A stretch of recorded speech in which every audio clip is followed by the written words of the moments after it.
बिस्मिल्लाहिर्रहमानिर्रहीम। अस्सलाम वालेकुम। मैं हूं मोहम्मद इदरीस वान एडवोकेट। दोस्तों, जुल्म की हद हुई कि मानसेरा में एक अफगानी शहरी को कुछ संगदिल अशखास ने ज़िंदा जला दिया और एक बैठक से उसकी कोयला बनी हुई लाश बरामद हुई है। कितने संगदिल हो गए हैं हम लोग कि कितना बड़ा जुल्म किया गया। उस शख्स को ज़िंदा पहले उसे मारा गया होगा, उसके बाद उस पर तेल छिड़क के उसे आग लगाई गई और इंसानियत के साथ इतना बड़ा जुल्म, इतना बड़ा खिलवाड़। ये इलाके काली दुरा के करीब एक गांव है लबड़कोट, जहाँ पे ये वाक़या रुनुमा हुआ है। और जो मकतूल है, जो अफगानी शहरी है, उसका नाम अब्दुल्ला था और कुछ नामालूम अशखास ने इस शख्स को जलाया और इस पर तेल छिड़क इसको आग लगाई गई और इसकी जली हुई कोयला बनी हुई लाश बरामद हुई है। दोस्तों, मज़कूरा वाक़या इंतहाई दिलख्वाश है, यकीन जाने दिल दिला देने वाला वाक़या है।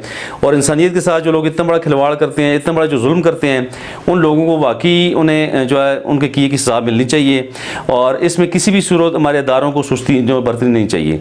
और ऐसे जो वाक़यात होते हैं, आपने देखा होगा कि पूरे पाकिस्तान में कई ऐसे वाक़यात सामने आए हैं और ऐसे वाक़यात में जो पुलिस है, जो मुकामी पुलिस होती है, उसके लिए खुला चैलेंज होता है कि वो किस तरीके से उन कल्प्रिट्स को, उन वैगाबॉन्ड्स को, उन जालिम लोगों को जो है वो कानून के कटहरे में लाते हैं।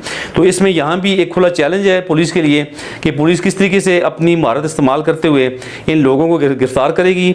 और हमारा ये मुतालबा है, हम महकमा पुलिस से और तमाम कानून नाफिज करने वाले इदारों से मुतालबा करते हैं कि खुदारा ऐसे ज़ालिम अशखास को जितना जुल्म उन लोगों ने किया है, उन्हें हर सूरत उनके किए की सज़ा मिलनी चाहिए। और किसी भी सूरत कोई भी शख्स, कोई भी ऐसा ज़ालिम शख्स जो किसी भी जुल्म करता है, जो इंसानियत के साथ इतना बड़ा खिलवाड़ करता है, उसे किसी भी सूरत बचना नहीं चाहिए। तो बहरहाल हम यही मुतालबा करते हैं, यही हमारा मुतालबा इदारों से और यही हमारी गुजारिश है और यही हम पैगाम देते हैं कि किसी भी ज़ालिम को ये हक़ नहीं पहुँचता कि वो इस तरह किसी मज़लूम को इस तरह जुल्म का शिकार करे और उसके बाद दिन रात तक फिरे। तो बहरहाल तमाम कानून नाफिज करने वाले इदारे इस वाक़ये का नोटिस लें और इसके अलावा जितने भी ऐसे वाक़यात आए रोज़ हो रहे हैं पाकिस्तान में, और उन तमाम वाक़यात को जो है उन्हें पॉइंट आउट करते हुए उन लोगों को, उन कल्प्रिट्स को कैफ़िर किरदार तक पहुँचाया जाए।